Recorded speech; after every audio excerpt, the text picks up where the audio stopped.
제 8주차 강의 두 번째 시간입니다. 두 번째 시간은 이어서 첫 번째 시간에 이어서 구속적 심판을 위하여 보내심을 받은 제자도의 사명, 그래서 이삭, 에스더, 요나에 대한 그 제자도에 관련해서 우리가 함께 좀 더 살펴볼 텐데요.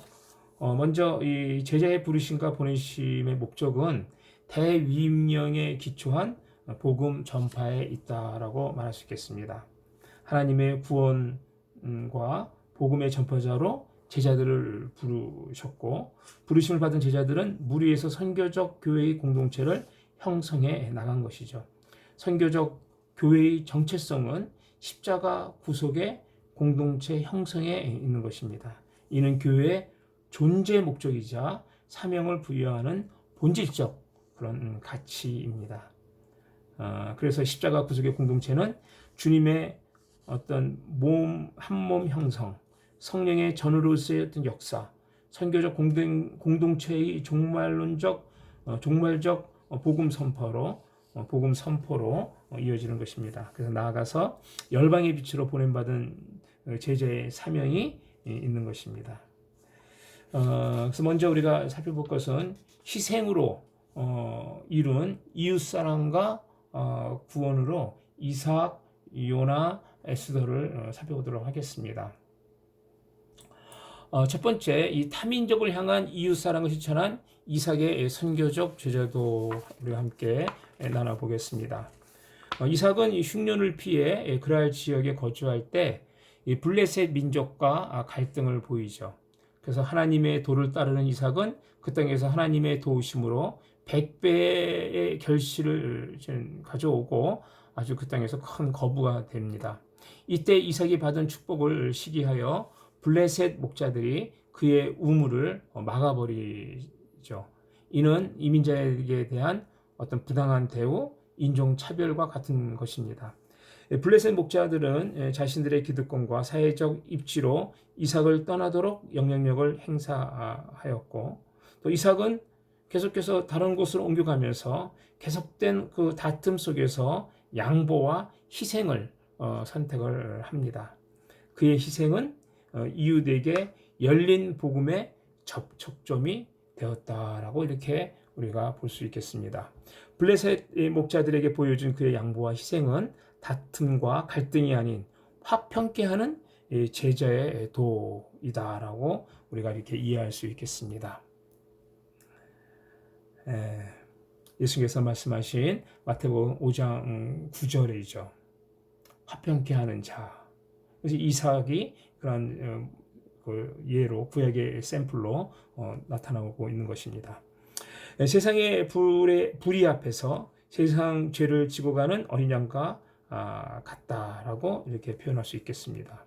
이삭은 아버지 아브라함과 함께 어린 양 번제물로 드려진 바 되었고, 마치 십자가에 죽으시기까지 복종하셨던 예수님과 같다라고 우리가 볼 수 있겠습니다. 그래서 나아가 선을 악으로 이기는 자의 모습이고, 또 참 사랑과 말씀 안에 거하는 참 제자의 모습으로 이삭을 우리가 이삭의 선교적 제자도를 그려낼 수 있겠습니다. 둘째는 타 문화권에서 형제들을 향한 에스더의 희생과 사랑입니다. 이 제자도는 세상에서 의로운 행위로서 자신을 희생하는 것인데, 페르시아 왕비인 에스더는 외삼촌 모르드게로부터 형제와 민족들이 당한 고난과 위기를 듣게 됩니다. 그는 타국의 왕비이자 또 타국 문화권에서 자신의 민족을 향한 신앙의 옳은 선택을 보여주고 있는데, 그는 죽음을 각오하고 페르시아 왕 앞에 보여준 형제 사랑과 희생의 제자도로 이렇게 말할 수 있겠습니다. 하나님의 사랑과 이웃 사랑에 관하여 주신 대계명과도 연결이 되겠죠. 예수님께서 제자들에게 새 계명으로 형제 사랑이 제자의 어떤 그 표징이라고 이렇게 말씀하셨는데, 요한도 이 형제 사랑을 예수님의 십자가의 죽음과 연관짓고 있지 않습니까? 그래서 이 바울은 골육 형제의 영혼 구원을 위하여 자기 생명을 희생하였고, 이런 면에서 봤을 때 에스더는 일사각오의 이 자기 부인, 희생의 결정판이라고 볼 수 있겠습니다. 에스더는 타 문화권에서 동일 문화권 형제들을 위해 죽음의 길을 영광의 길로 바꿔 놓았던 것입니다. 이런 갈보리 십자가의 고난을 짊어지고 따르는 제자의 길과 같다라고 존 스튜어트는 이렇게 이야기를 합니다. 주님도 제자들에게 나의 마시는 잔을 마시며 나의 받은 세례를 받을 수 있느냐라고 하시면서 자기 희생이 이 제자도의 핵심임을 말씀하셨습니다. 제자의 길은 고난과 희생의 길이고 권세와 명예의 길이 아닌 것이었습니다. 세 번째로 원수의 나라를 구원하기 위해 희생한 요나의 제자도를 우리가 생각해 볼 수 있겠는데요. 요나는 처음에 하나님께서 작정한 니느웨의 심판을 방관합니다. 그는 의도적으로 다시스를 향하는 배를 타고 불순종의 길을 가게 됩니다. 요나는 하나님의 심판으로 배가 풍랑을 맞자 바다에 자신을 던지라 함으로써 타인을 위해 어떤 면에서 자신을 희생하는 거죠. 주님이 우리를 위해 목숨을 주셨던 형제 사랑의 희생은 제자도의 핵심입니다. 요나는 죽음을 선택함으로 생명을 얻는 희생의 제자도의 한 모습을 보여줬다라고 역시 존 스튜어트는 이야기를 하고 있습니다. 또한 그는 영혼 구원과 원수 사랑을 몸소 실천한 참 제자입니다. 요나는 원수된 니느웨 백성들을 향하여 하나님의 사랑을 보여준 이 복음의 어떤 메신저 대사와도 같은 것입니다. 예수님께서 복음 안에서 원수까지도 사랑하라에 대한 이 말씀에 대한 온전한 순종을 보여주고 있는 것이죠. 예수님께서 십자가 위에서 죽으시기까지 복종하셨던 자기 부인과 이 사랑의 제자도다라고 말할 수 있겠습니다. 에스더는 형제와 이웃을 향하고 요나는 타민족을 향하여 자기 부인과 영혼 사랑의 선교적 제자도를 실천하였다라고 우리가 말할 수 있겠습니다. 우리가 다음으로 이 보내심을 받은 제자도의 사명으로 요셉과 느헤미야를 볼 텐데요. 요셉과 느헤미야는 이 성육신적 희생과 형제와 민족 구원, 형제를 위한 어떤 민족 구원을 우리가 이제 볼 수 있겠는데요. 여러분, 이 제자도의 길에는 예수님의 이 십자가 고난이 수반이 됩니다. 참 이 제자의 삶을 살아갈 때 내적 외적 변화의 열매들이 나타나게 되는데, 이제 우리가 살펴볼 이 두 사람은 고난의 제자도의 삶을 살한 그런 인물, 대표적인 인물이라고 볼 수 있겠습니다. 그 첫 번째가 고난을 통하여 참 제자됨을 이룬 요셉입니다. 그는 이 타 문화권에서 십자가 고난을 실천한 제자입니다. 요셉은 애굽 땅에서 노예라는 고난의 굴레가 있었고, 그가 노예에서 보디발의 가정 총무로 이렇게 된 이유는 그의 어떤 믿음의 결과다라고 볼 수 있겠습니다. 예수님이 제자들에게 보여주신 종된 섬김의 제자도라고 볼 수 있겠죠. 요셉은 하나님과 동행한 제자입니다. 요셉은 보디발의 아내가 유혹하였을 때 사람보다 하나님을 두려워하여 범죄하지 않았던 것이죠. 요셉은 하나님과 사람 앞에서 하나님의 착함과 의로움과 신실함을 보여준 진실한 제자다라고 이렇게 말할 수 있겠습니다. 그는 또한 의로운 행동으로 고난을 이겼습니다.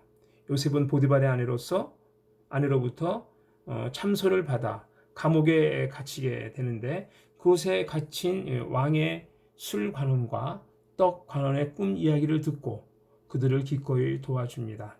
고난, 시험과 환난 속에 요셉의 어떤 그 의로운 행동, 이것이 참 제자의 길이다라고 우리가 볼 수 있겠습니다.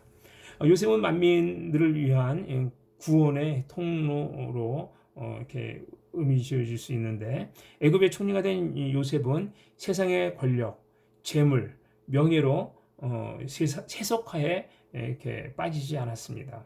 그는 애굽을 위해 7년 흉년을 대비하여 7년 풍년의 때를 선용합니다. 애굽의 왕과 대신들, 국민들조차도 요셉과 함께 하시는 하나님을 인정하게 되죠. 그래서 요셉은 자신을 죽이려 했던 형제들을 사랑으로 용서하고 구원의 길로 그들을 인도합니다. 요셉이 보여준 이 제자도는 서로 사랑하라, 원수까지 사랑하라, 악을 악으로 갚지 말라 하신 이 사랑의 실천입니다. 이는 값비싼 은혜의 실천입니다. 요셉은 모든 것을 하나님의 선교를 위한 섭리적 사건으로 고백을 하고 있죠. 그래서 요셉은 영혼을 향한 주님의 성육신적 사랑을 잘 보여주고 있다라고 볼 수 있겠습니다. 두 번째는 이 타 문화권에서 동일 문화권 형제들을 향한 느헤미야의 성육신적 제자도입니다. 느헤미야의 이 삶과 사역은 내려놓음으로 시작된 성육신적 선교라고 볼 수 있겠습니다. 존 스토트는 성육신적 선교, 인카네이션 미션을 정의하면서 그리스도께서 우리의 세상에 들어오신 것처럼 우리도 다른 사람들의 세상으로 들어가야 한다라고 이렇게 이야기를 합니다. 이것은 예수님의 종의 형체를 보여주신 성육신적 사랑입니다. 느헤미야는 이 바벨론에서 높은 신분을 얻게 되죠. 그럼에도 그는 하나님 백성으로 예루살렘에 회파된 성문과 성벽, 고통하는 백성의 소식에 슬퍼합니다. 이는 임박한 하나님의 심판으로 예루살렘 성전을 향한 눈물을 흘렸던 예레미야와 동일한 것입니다. 또한 회개치 않는 예루살렘을 향하여 죽은 나사로를 향해 눈물 흘리신 예수님과 같다라고 말할 수 있겠습니다. 예수님의 산상수훈에 나타난 심령이 가난한 자들과 함께 고통과 슬픔을 애통해 하는 제자도라고 이렇게 이해할 수 있겠습니다. 나아가서 이 느헤미야 자신이 십자가를 지고자 좁은 길을 선택하는 희생적 결단을 볼 수 있는데요. 금식하며 슬퍼하는 느헤미야는 페르시아 문화의 경계선을 넘어 회파된 예루살렘과 백성에게 나아갑니다. 그는 하나님 나라 회복을 위한 선교적 제자도를 반영하고 있는 거죠. 마치 예수님이 하늘의 보좌를 버리고 낮고 낮은 천한 죄악된 세상으로 오시는 그런 길과 같다라는 겁니다. 느헤미야가 보여준 제자도가 그리스도의 성육신적 선교다라고 이렇게 말할 수 있겠습니다. 느헤미야는 왕궁의 권력과 신분을 내려놓고 회파된 예루살렘과 백성들을 선택합니다. 주님께서도 무릇 내게 오는 자가 자기 부모와 처자와 형제와 자매와 더욱이 자기 목숨까지 미워하지 아니하면 능히 내 제자가 되지 못한다라고 이렇게 말씀하신 것과 같은 겁니다. 예수님을 따르는 길은 기꺼이 주를 위하여 우리 자신의 소중한 것을 내려놓는 결단이 요구가 됩니다. 요셉은 타문화권 내에 있는 형제와 이웃을 향하여, 그리고 느헤미야는 자신의 민족을 향하여 성육신적 선교로서 제자도를 잘 보여주고 있다라고 말할 수 있겠습니다. 다음으로 우리가 이제 살펴볼 것은 이 세상과 문화 속에 적용되는 이 제자도의 이 상황화인데요. 제자도는 이 세상을 따르지 않는 불순응의 방식인데, 세상과 하나님 사이에 존재하는 두 문화와 두 가치 체계 사이에서 세상을 따르지 않는 어떤 그 불심에 있다는 겁니다. 교회는 항상 문화적 상황과 연관되어야 합니다. 이는 복음을 구체적인 문화적 상황과 연결하는 방법론적 시도라고 말할 수 있겠습니다. 제자도 역시 타문화권에 복음을 전파하고 제자 사모임에 있어서 복음의 상황화가 필연적이죠. 타문화권에서의 복음의 무상황화, 초상황화, 비판적 상황화의 이해가 아주 절실하게 필요합니다.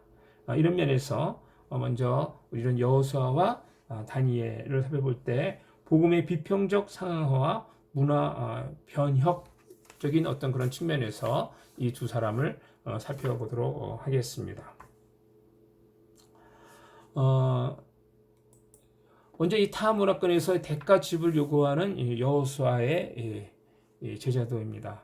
제자도는 세속화에 따른 신앙적 저항이 필요합니다. 그래서 문화를 거스리고 복음의 길을 걷기로 결론을 내리면 값비싼 대가를 치러야 한다는 것이죠. 이 대가 지불을 요구하는 제자도는 타 문화권에서 그 가치를 잘 드러내 줍니다. 특히 이 타 문화권에서 신앙 지킴과 복음 전파는 다른 차원의 문제입니다. 가나안 땅에 정착한 이스라엘 백성에게 제자도를 실천할 무대가 펼쳐집니다. 이스라엘의 지도자 여호수아는 타 문화권의 어떤 면에서 이 변혁자와 같습니다. 그래서 이스라엘의 첫 번째 이 과제는 여호와의 율법과 법도를 따르는 순종입니다. 여호수아가 세겜에서 이스라엘 백성에게 선포한 메시지는 제자의 헌신과 같은 그런 결단입니다. 이스라엘은 이 가나안 문화 동화를 거부해야 하는 영적 싸움을 감당해야 했습니다. 이스라엘은 또 다른 차원의 가나안 문화와 영적, 도덕적 전쟁터에 마주선 것이죠. 이스라엘은 철저하게 가나안의 풍요와 우상 숭배로부터 구별된 삶이 필요로 했습니다. 제자는 세상에 둘러싸인 물질주의와 세속화의 도전 앞에서 불순응하기로 결단해야 한다는 것이죠. 주님은 제자들에게 이방인들을 본받지 말라라고 하셨고 바울 역시 이 세대를 본받지 말고라고 경계를 합니다. 제자는 자신을 부인하고 세상과 등지고 제자로 부르심을 받은 그런 삶을 살아야 한다는 겁니다. 여러분, 이 복음의 진리와 세계관의 충돌 과정에서 생겨난 타 문화권 내 문화 변혁, 여호수아의 이 사명은 세상을 정복하고 다스리는 변혁적 복음의 싸움이라는 겁니다. 그의 남은 7지파에서 너희들이 얻을 기업을 나아가 그리워라. 이 여호수아 18장에 이렇게 이야기를 합니다.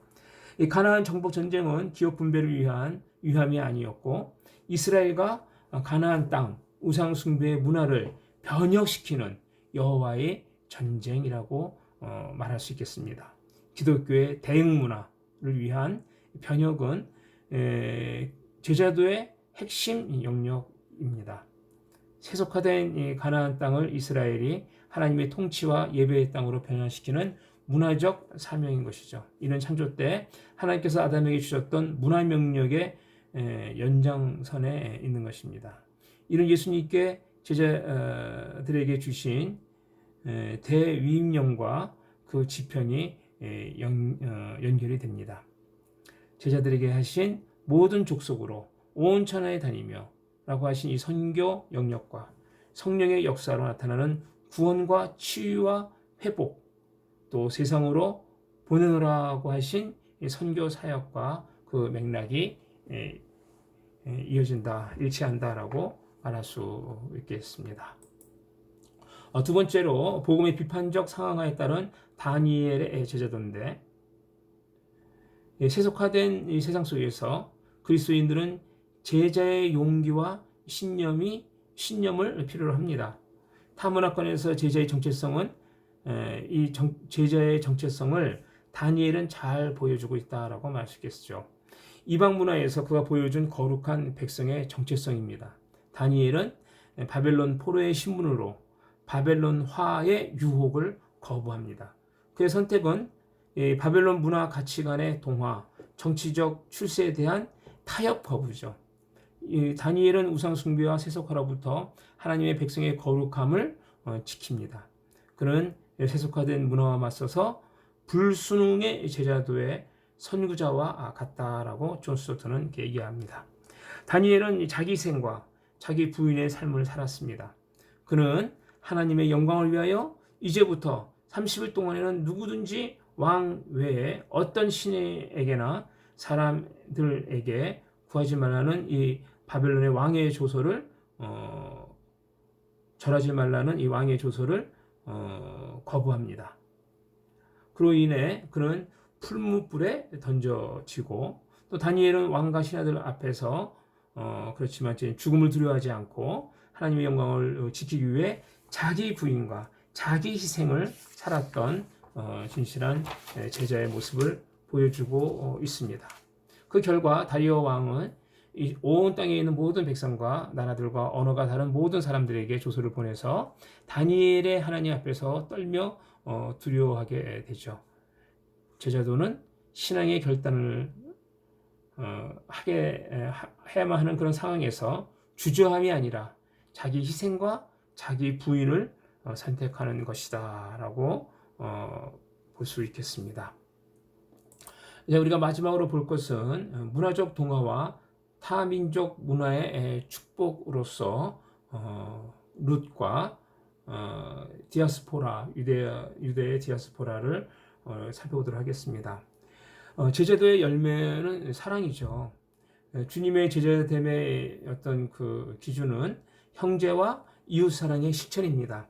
예수님께서도 너희가 서로 사랑하면 이로써 모든 사람이 너희가 나의 제자됨을 알리라라고 이렇게 요한복음 13장 34절 35절에서 말씀하셨죠.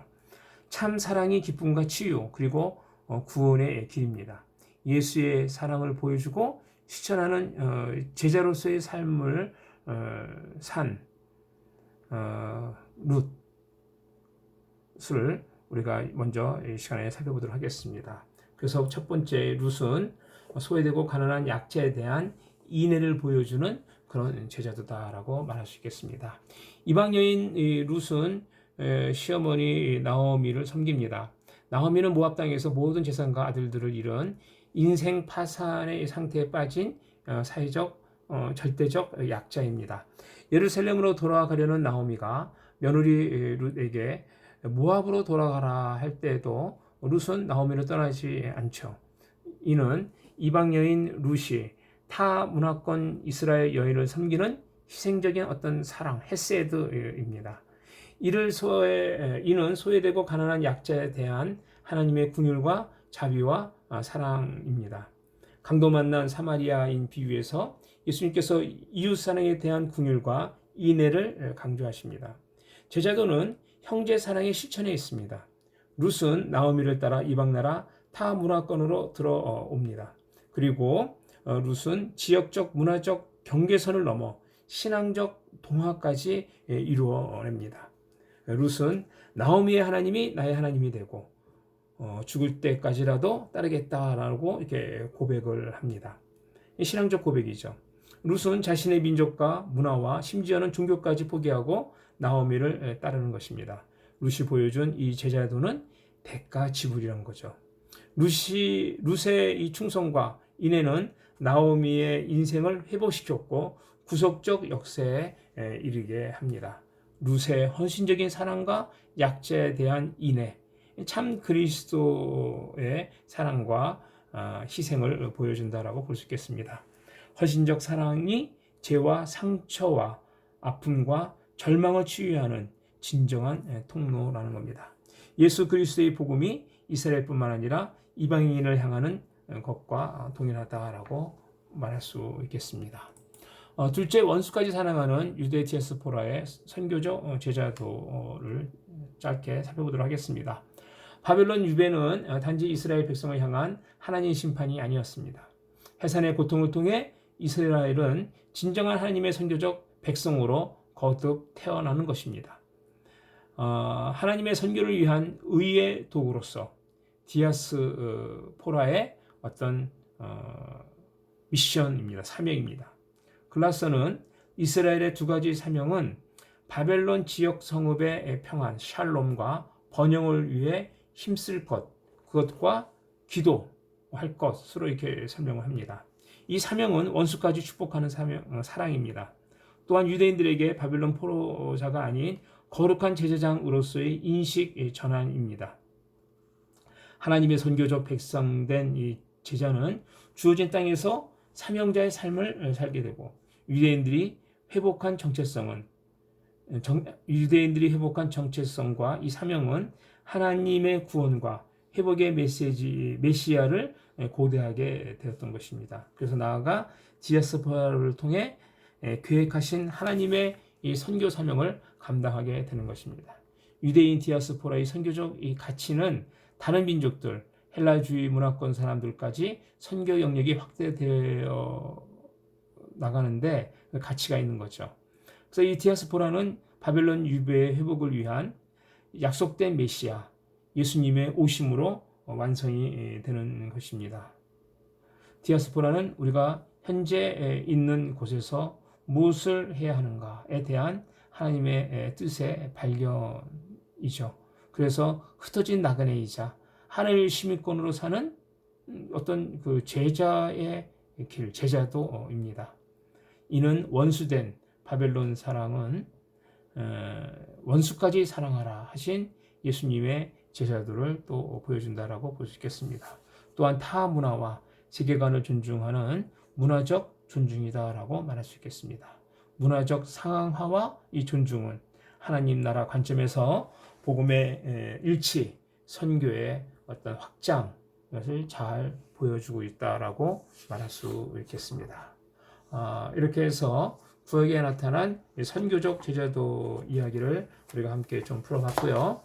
다음 시간에는 신약에 나타난 선교적 제자들에 대한 이야기를 함께 나누도록 하겠습니다.